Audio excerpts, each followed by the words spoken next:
Welcome to Snippets of Wisdom with your host, Dr. Mike Corral and Dr. Michael J. Murphy. Snippets of Wisdom is the boomer's gift to the next generation and to the world at large. Dr. Michael J. Murphy and Coach Dr. Mike Corral are experienced psychotherapists, writers, and healers who find the greatest satisfaction in sharing the benefits of a lifetime of struggle and learning. Coach Mike has spent decades spreading deep wisdom and supporting youth through the juvenile justice system. Dr. Michael has directed mental health services at many correctional centers and testified in countless trials as an expert in sex-related issues and mental illness. And he was one of the 500,000 humans at Woodstock. So now, please welcome the hosts of Snippets of Wisdom.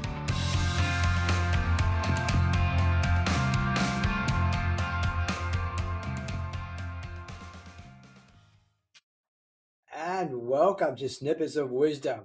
I'm Dr. Michael Corral, joined by my co-host here, Dr. Michael Murphy. Today, we're unpacking a profound question.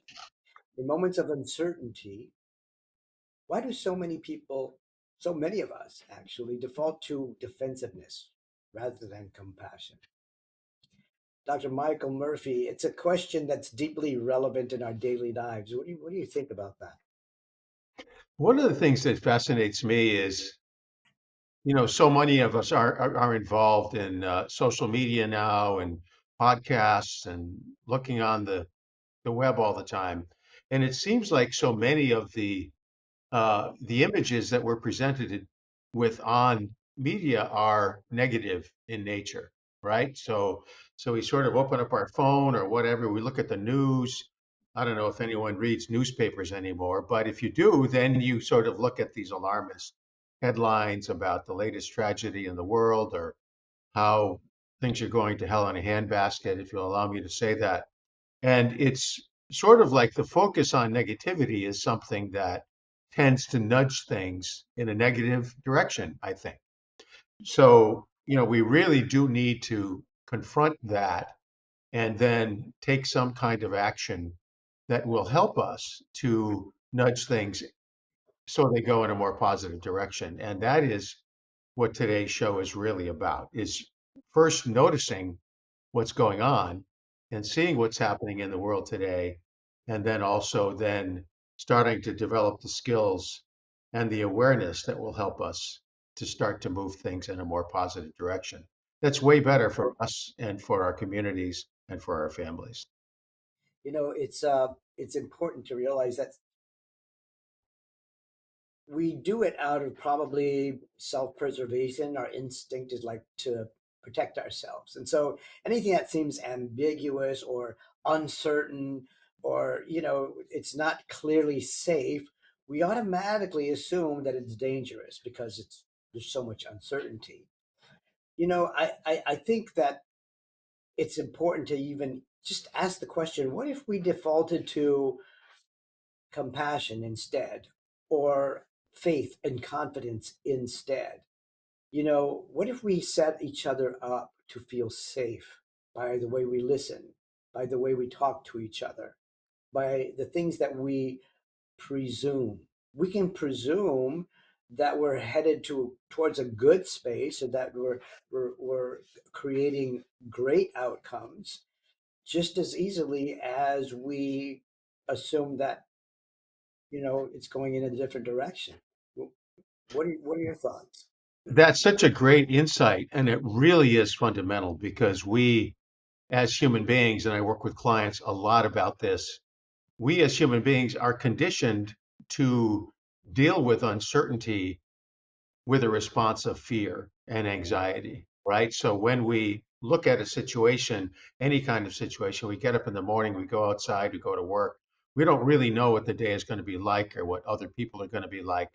And so when we're presented with uncertainty, we naturally respond with anxiety, which heightens our nervous system and gets us into an elevated state of readiness that we think on a real primitive animal level will increase our probabilities of survival.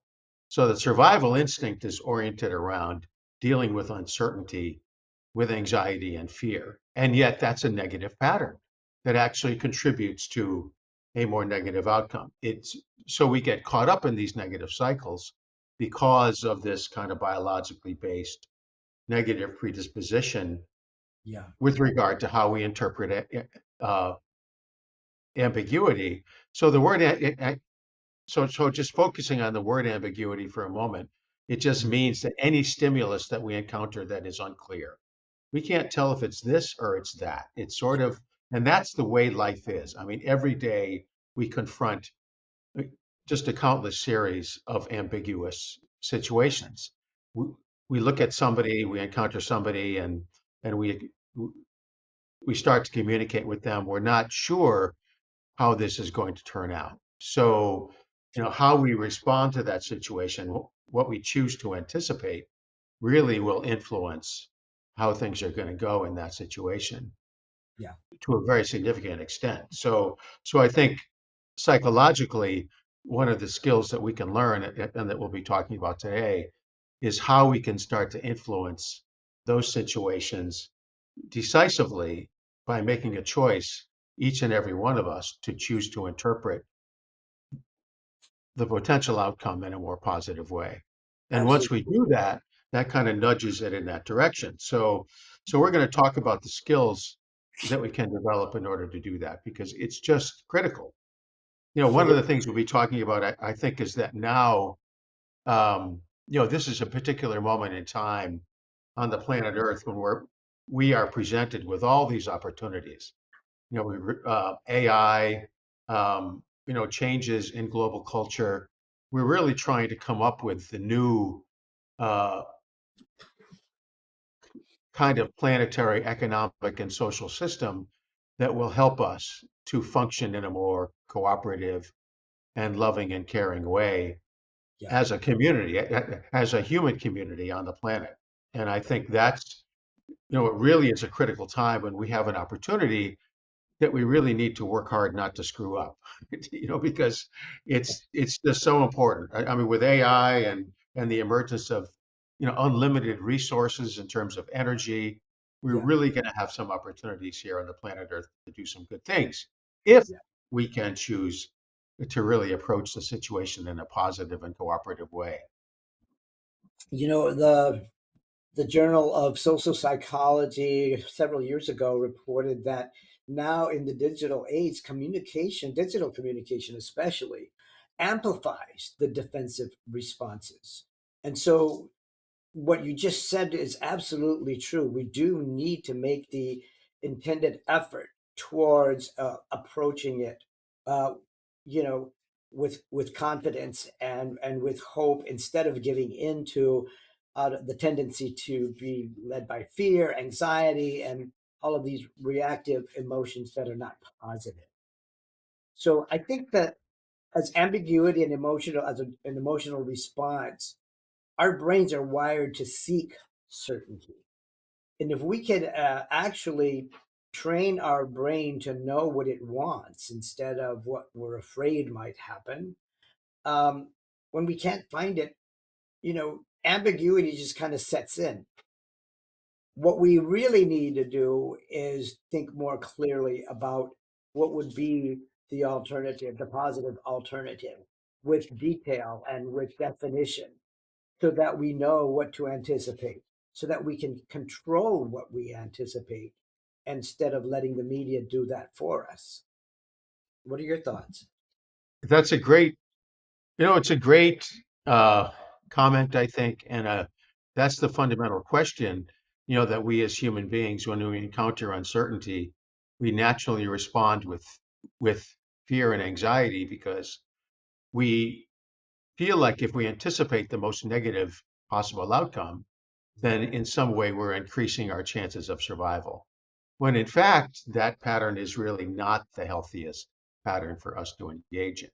So we're Absolutely trying agree. to alter that kind of predisposed pattern that is kind of hardwired into us over hundreds of thousands, or at least thousands of years, Yeah. and to learn how to start to anticipate the positive outcome and um, seeing things in a way that we start to visualize what it would be like if this particular situation that we're confronting turned out in a positive direction. So one of the things we wanted to talk about, I know you mentioned earlier, is uh, when we are confronted with some kind of information it, that we are concerned about, and it seems like it, you know, may turn out well, it may not turn out well, we can engage in what we call reflective listening. When you just repeat to the person what you heard them saying, or you describe the situation for the other person in a clear and coherent way. Well, it sounds like you're saying, or it sounds like the situation is this. Yeah. Then when the other person says, yes, that's exactly what I think is going on, then you have a common bond. Then you've established a bridge, a bridge of communication, which means that you have a common understanding about what's going on, and you can begin to work out some solutions that you believe will really lead to, the outcome that's going to be Right. advantageous for both of you. That's a benefit that is, I don't know, it just kind of seems like we're tending to lose the opportunity for dialogue in real time. The way social media projects a lot, it's kind of a one-way dialogue, and you're hearing things, and there's no opportunity for controversy to say, well, I don't know if I agree with that, because it's all one way. We're all doing the listening from social media, and the reactions are posted, but they're not posted in real time. We get to post them after we process them in anger or frustration or disgust or whatever our emotion is, and then we project them. Whereas in a real time, real live dialogue, we get to do that reflective listening that you just talked about and ask, do you mean this or do you mean that? Or it sounds like you're referring to this or that, and you get to respond right then and then in real time and not have to wait, and defend yourself later, or if you will. I think it's something that we need to cultivate, and we can cultivate that, with intention, the opportunity to dialogue in real time and truly listen to each other and be able to reflect what we're hearing, and not just presume that we get it, not just presume that we understand what was being said, but inquire to the point where we're mutually agreeing upon, what's being discussed. Yeah, that's a deep and just a very central pattern, that we have the opportunity to choose to be active rather than being reactive.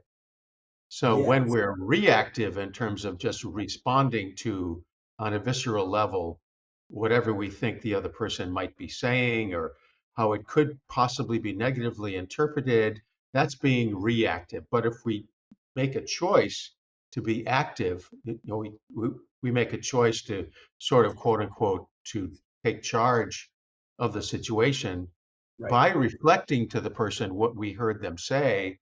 Is this what you're saying? Is this what you think is going on? Then we are opening up the possibilities for a positive outcome in terms of a much more benevolent Yeah.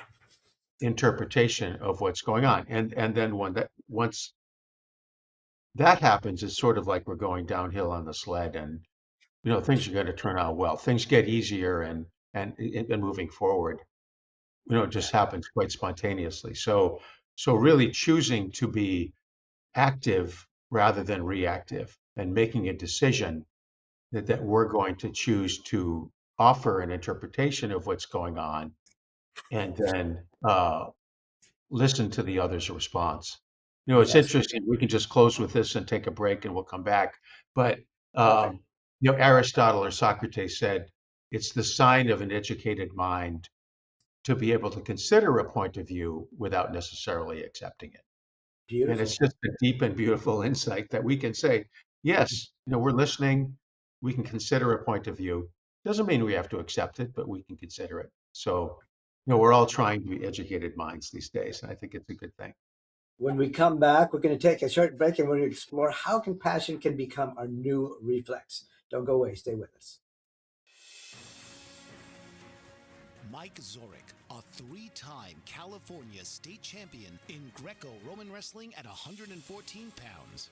Mike, blind since birth, was born in Hartford, Connecticut. He was a six-time national placer, including 2 seconds, 2/3, and 2/4. He also won the Veterans Folk-Style Wrestling twice at 152 pounds. In all these tournaments, he was the only blind competitor. Nancy Zorick, a creative spirit whose talents have taken her to the stage and into galleries and exhibitions in several states. Her father, a commercial artist who shared his instruments with his daughter and helped her fine-tune her natural abilities, influenced her decision to follow in his footsteps. Ms. Zorick has enjoyed a fruitful career doing what she loves. Listen Saturday mornings at 12 Eastern for the Nancy and Mike Show for heartwarming stories and interesting talk. Are you struggling to care for elderly parents or a spouse? Do you wonder if being a caregiver is making you sick? Are you worried about taking time off work to care for elderly parents and balance work, life, and caregiving? Has caregiving become exhausting and emotionally draining? Are you an aging adult who wants to remain independent, but you're not sure how? I'm Pamela D. Wilson. Join me for the Caring Generation radio show for caregivers and aging adults, Wednesday evenings, 6 Pacific, 7 Mountain, 8 Central, and 9 Eastern, where I answer these questions and share tips for managing stress, family relationships, health, well-being, and more.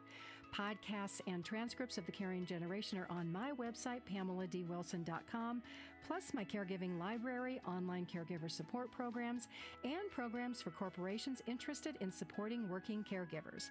Help, hope, and support for caregivers is here on the Caring Generation and PamelaDWilson.com.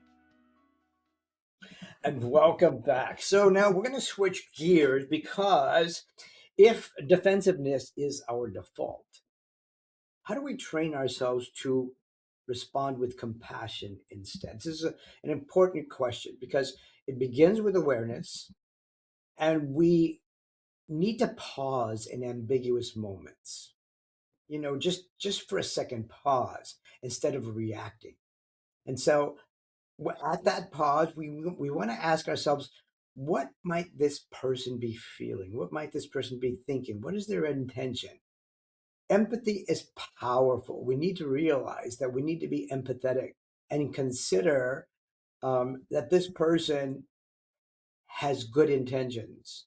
And this is where our dialogue comes in, because it's the bridge between uncertainty and understanding. What are your thoughts on that, Dr. Murphy? One of the things that you're saying, once again, it's that process of being active versus being reactive. So we're not basing your pattern and choice about who you are and what you are based on the other person's stimulus, but really making a conscious choice yourself to present the information that you feel is really important and will be helpful in that situation. So I think it's just really making that choice, that intentional choice. It's being intentional in terms of our actions in everything that we do. And once we do that, once we make that choice, then we have the freedom and the power to start to make progress in establishing a shared agenda with regard to the other person. Once they understand that we understand them, then we have a bond and we can start to move forward with elaborating a common purpose. And now we have, a tremendous opportunity, as we were saying earlier, to actualize that shared purpose. That can really be exciting moving forward. I like to see it as sort of opening the door. I mean, reflective listening and giving the other person the realization that you're hearing them is opening the door to Yeah. possibilities. And really, we need to open the door before either of us can walk through. So a lot of us, we just do what we're thinking we're at the moment. We just react somehow to do something, but that's not opening the door. So intentionally opening the door, you have to, if you're going to open the door, you have to reach out and grab the doorknob and turn the doorknob and open it. You have to do something in order to create Yeah. that opening. Once there is an opening, both of you or whoever, different nations, different groups, different individuals can make the choice to walk through together. or Yeah. in sequence. And so it really is, just making sure that we make that choice, that conscious choice first to choose to define the situation and describe the situation in a shared way that we both understand. As you're Um, saying that, it occurs to me, we're talking about listening, and yet there is so much more to our communication that requires a sensory acuity, a level of sensory acuity. In other words, we don't just talk with our words. Our body language, our tone, our pitch, our expressions when we're listening also communicate. So if we all had the sensory acuity to be active listeners, reflective listeners, shouldn't we also have the acuity to express ourselves, not just with our words, but with our body language as well, and and our behaviors, ultimately with our behaviors indicating that we did understand. Because that's, you've heard the saying, um, communication, what does the saying go, how's it goes, the proof of good communication is the results you get from the listener. So now if you communicated accurately, the person is going to reflect that with the choices that they made, the responses that they made, and ultimately the behaviors and decisions they make after that. right. So it kind of goes back all the way to when we were little children. So being understood feels like we're being held. Like when we were little infants and we were sort of being held warmly and nurtured by, a loving other. That's that sense of safety. So we're going back to the sense of safety again, where we feel like, hey, this world is okay. I'm okay. I'm safe. I don't have to be worried about any danger that I might face at this point of view at, Yeah. at this time. So once you have that feeling of being held in terms of the communication, then your nervous system becomes calm again, and once again you can openly communicate with the other. And I think that's the bridge. Then both of you can walk across that bridge together and Right. share a vision of the future that is, much more positive. Right. The exponential effects of good communication is really, really important to realize and consider, whether it's good communication or bad communication. We are When people listen to us and respond to us, they take our message and then they project it somewhere else, to someone or other entities that are going to do the same thing. So the exponential potential for good communication, um, is there, and we as participants need to be proactive. We need to be active participants in the way we express ourselves, as much as the way that we listen to each other and perceive each other. We want to be able to provide that nurturing effect that you just described. We want to allow people to feel understood, and take a breath of relief, knowing that, yes, I'm understood and my message is going to be forwarded to where it needs to go. Kind of like handing a baton of wisdom to other people by the way we express ourselves. What are your Yeah, thoughts? so one of the things that I think we can do in order to increase the probability that compassion will be the default response is to establish a practice for each Yeah, of us. So each of us, each day, I mean, thinking about what can I do to prepare myself to be able to increase the probability that this day is going to go well. So one of the things that I do every day, and I think many, many people do now, is to do a set of activities, meditation, yoga, breath work in the morning that help you to organize your energy in such a way that you're increasing the probability that you'll be able to really deliver all of the resources that you have the capacity to give. So we all want to give all that we have to give in this life. I mean, that's the goal, right? So So we're going to be here for a certain amount of time. We want to be able to really share the potential that we have to share with our loved ones, with our communities, with our families, with our country, and with the world.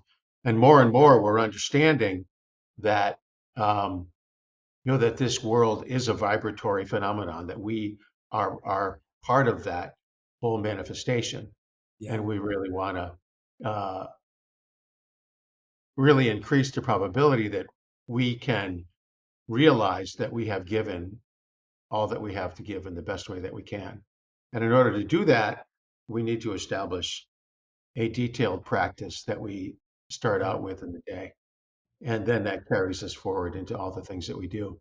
The idea of these protocols comes up quite a bit, a daily practice, a daily ritual, and these protocols, because they are so fundamental to everything that we do. And we don't realize that we're actually preparing ourselves for greatness by doing these and by incorporating them into our daily life. These habits, they rewire our responses, and they help us to become to evolve with each other, with the acquisition of new knowledge and the presentation of new wisdom. It allows us to incorporate those things and then move forward and share them, with other people. So imagine responding to ambiguity with curiosity and kindness instead of just projecting. If we add those elements, the kindness, and the curiosity, intrigue, we want to know more. It draws from the other person, or from the other parties, in a way that makes them want to provide more. It's kind of like a nursing baby. When the baby is nursing, it actually helps the mother to produce more milk. And we're, essentially, philosophically speaking, that metaphorically speaking, it's the way life is. The more intrigued we are, the more curious we are, the more compassionate and kind we are, um, actually provides opportunity and the desire for other people to do likewise, and to be like-minded. What are your thoughts?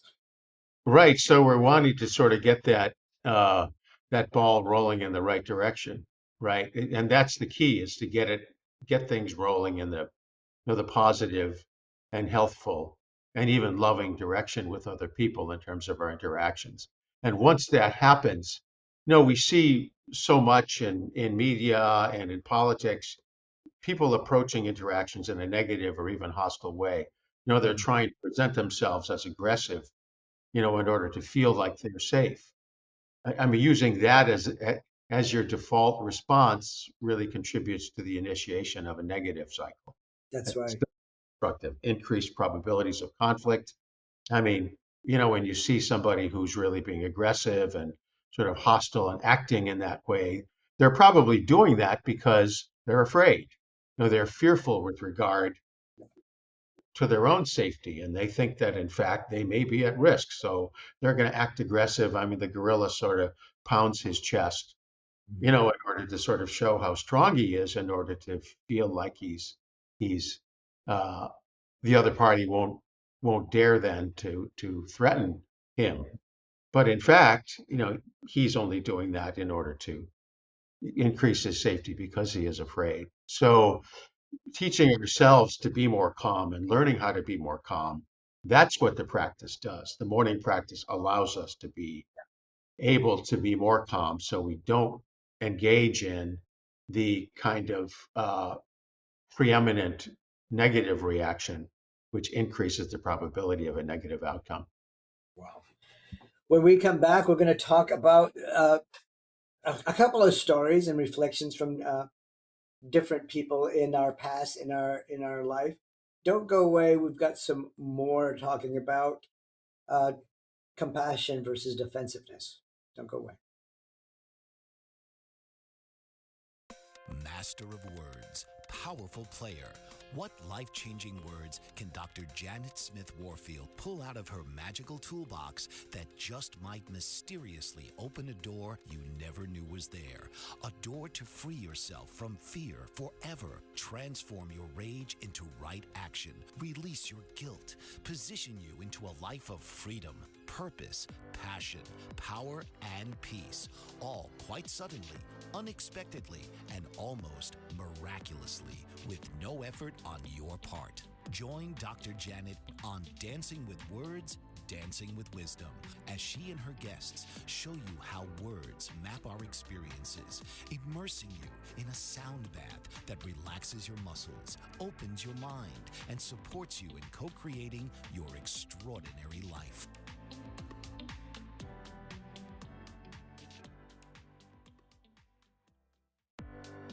Author, radio show host, and coach John M. Hawkins reveals strategies to help gain perspective, build confidence, find clarity, achieve goals. John M. Hawkins' new book, Coached to Greatness: Unlock Your Full Potential with Limitless Growth, published by iUniverse. Hawkins reveals strategies to help readers accomplish more. He believes the book can coach them to greatness. Hawkins says that the best athletes get to the top of their sport with the help of coaches, mentors, and others.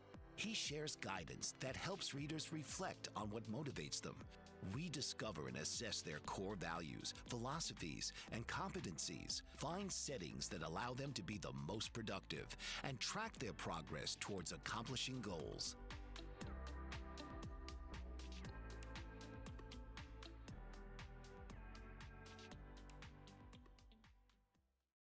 Welcome back. So now in this segment, we're going to talk about instances in our lives where we have actually felt defensive or annoyed or I don't know, a negative response to what we're listening to. I know for me, if I'm listening to music, and it has commercials on it, and it's the same commercial over and over, it becomes annoying after a while to the point where I feel in my gut that I want to criticize the person for the way they're delivering their commercial.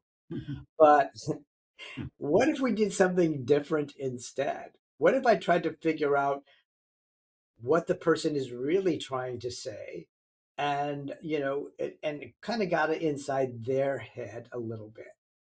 We become defensive and we become offended quite easily when we're not listening responsively, or if we're not, I don't know, actively listening to the person. Sometimes we're so geared to what we want to say that we even stop listening. It's important for us to understand that as communicators, whether you're talking with friends, relatives, or whether you're teaching a class, or whether you're participating in an audience, whatever it is, we need to learn how to listen in a way that is going to bring out the best in us. We're in charge of that part. It's not just the speaker who's in charge of making us feel good. We're in charge about how we respond to the things that we're listening to. Um, Dr. Murphy, I know that you have ways of uh, conjuring up, if you will, or directing ourselves towards more compassion. Tell us a little bit about how we can make that happen, and what does it take to be able to make that happen? So even before that, it sounds like one of the ways that we can make that happen, as you're saying, is by reflecting to the person what you just heard them say. And I just heard you say that sometimes when you're listening to commercials or instructions or things like that, it's kind of irritating. You don't like what they're saying, and it kind of raises your negative emotion a little bit, and so you feel kind of irritated, and so you start going down that negative road, right? And that's sort of see, so what I'm doing with you right now is just reflecting to you what I just heard you say, and that gives you a sense that Yeah, I'm hearing what you're listening. saying, and that kind of means that we're working together. You realize when you're dancing with somebody, you really want to feel that the other person's dancing with you, and Yes, you're dancing with them, and you're dancing together. And So that magic, the magic of union, of mutual responsiveness, is the essence of compassion, co-passion. It's shared passion. Yes. Literally, it's a part of a human loving relationship when we actually uh, share passion and share intention and share awareness by letting the other person know that we're aware of them. It's the dance, the emotional dance. I'm dancing in conjunction with you. I'm not just ignoring you. I'm not trying to overwhelm you. I'm not trying to control you. Right. I'm seeing you and feeling you and responding to you. So, I think that's the key, and that's what really is the magic that I think even now internationally, I think in terms of our world, we face these political moments of conflict in the news today that we hear all about. If we are able to switch to an orientation of attentiveness and sharing and support, that really can change the whole dynamic Right. of even international political relationships. That Mhm. we can say, hey, I want to share what we have. We have something, I want to share it with you. I have, two pieces of bread. I want to share the other piece of bread with you. So it's wanting to be willing to give to the other person of what you have. And so I think once you've established that, then you're on the right path. And the possibilities are endless. Right now, in the course of human progress, we happen to be confronted with a moment when, the opportunities are literally and figuratively endless for us. Mm. So I'm just really excited about it. And I think the more that we can just seek to be cooperative with each other, the more that we're going to really see the results. I get it. That totally makes sense. It reminds me that we're dealing with something, when we're dealing with compassion, we're dealing with more than just an ideal. We're actually looking at an opportunity and a tool that can be used, um, for navigating our uncertainties and our our questions, our inquiries. And these are tools and opportunities for us to really transform our relationships, not just our intimate relationships with our own family and friends, but our relationships at a global level, exponentially thinking. Um, I I know that compassion is just one of the tools that we can use towards that. And, you know, we hinted about curiosity and intrigue before, but to actually have the I don't know, the desire to understand what the other is saying is another important tool for us.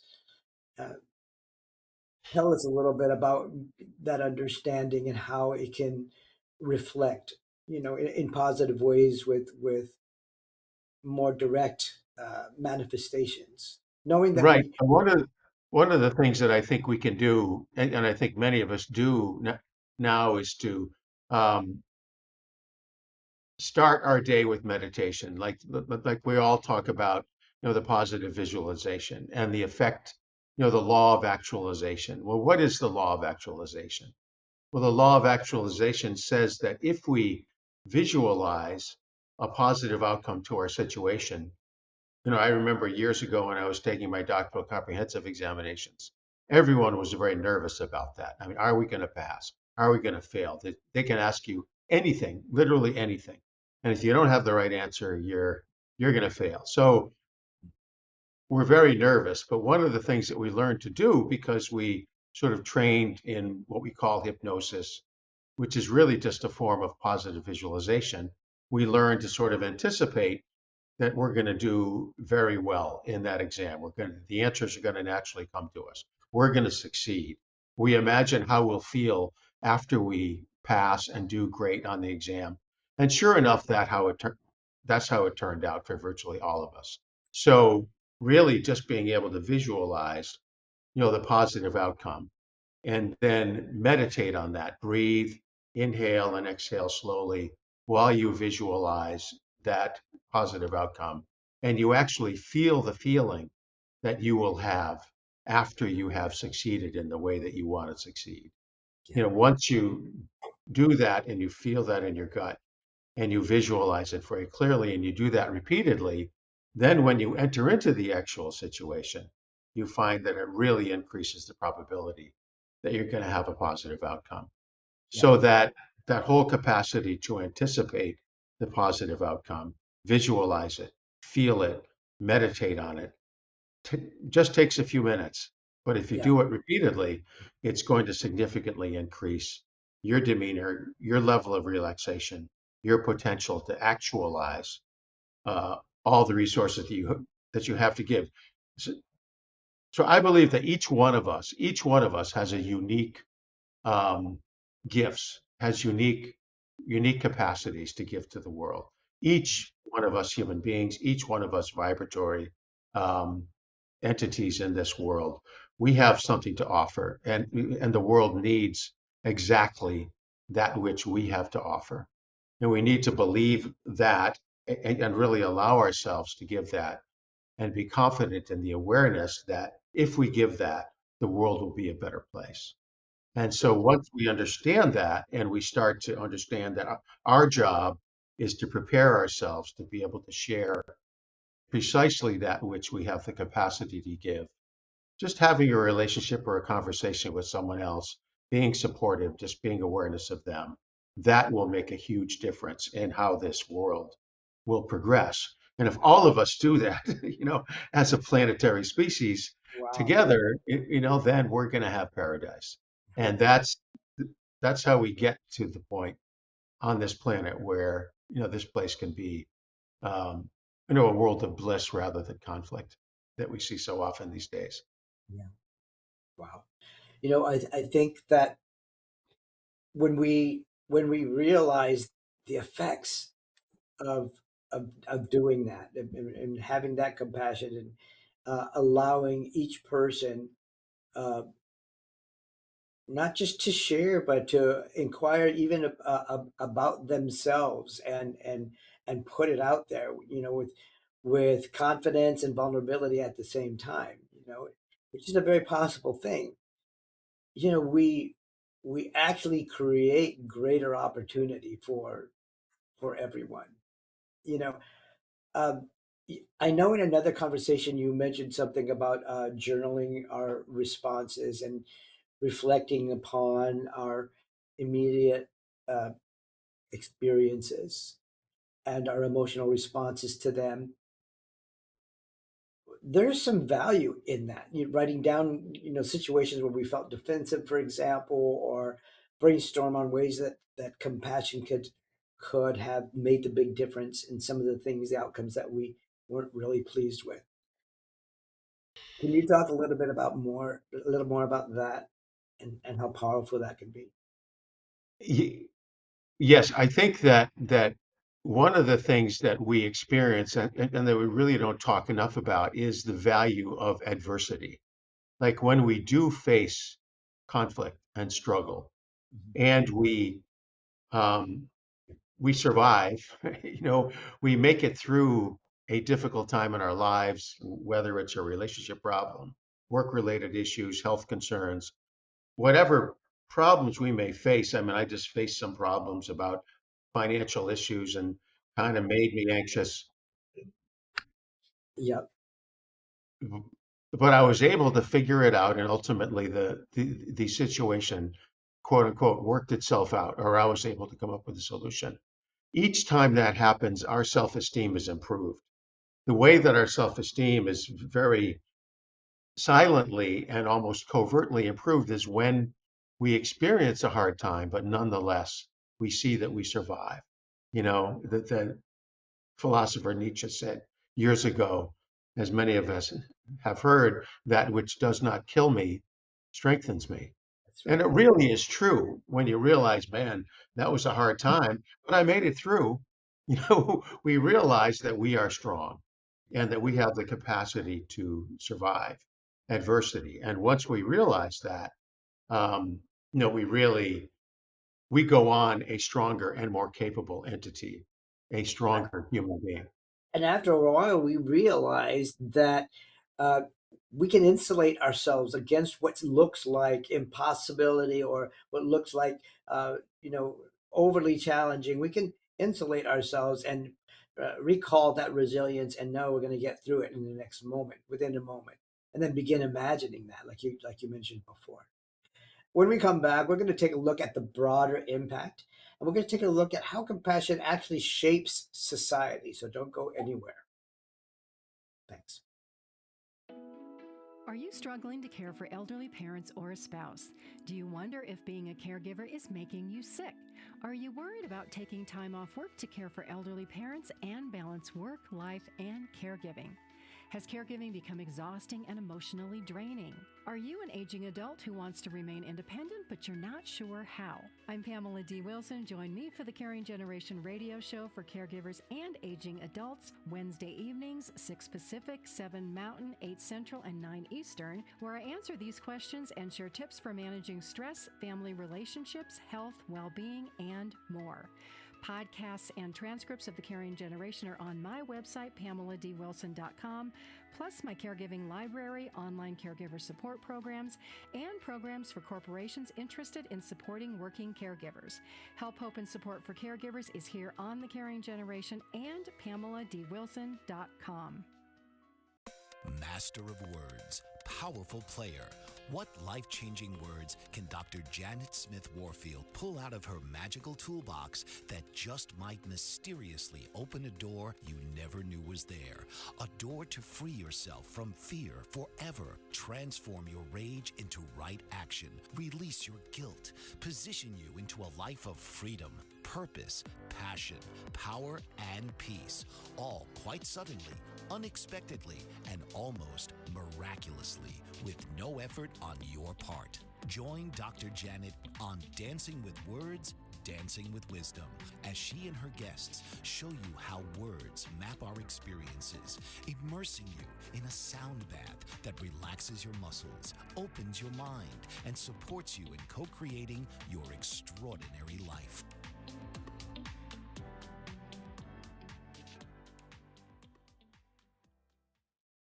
And welcome back. Thanks for being with us. By the way, if you are enjoying this podcast, please like and subscribe, and please, please, please comment on what you're learning and ask questions and participate with us, because we want to make this more about you, and we want to make this something that you can benefit from and share with other people. So anyway, what we were talking about in uh, the other segments was, if compassion can reshape an individual, what about communities? What about organizations? What about even nations? When you consider the exponential power, the exponential potential, if you will, that good communication has, we already know that not so good communication has a lot of power. But imagine the power of good communication, compassionate, understanding, kind, even intrigue.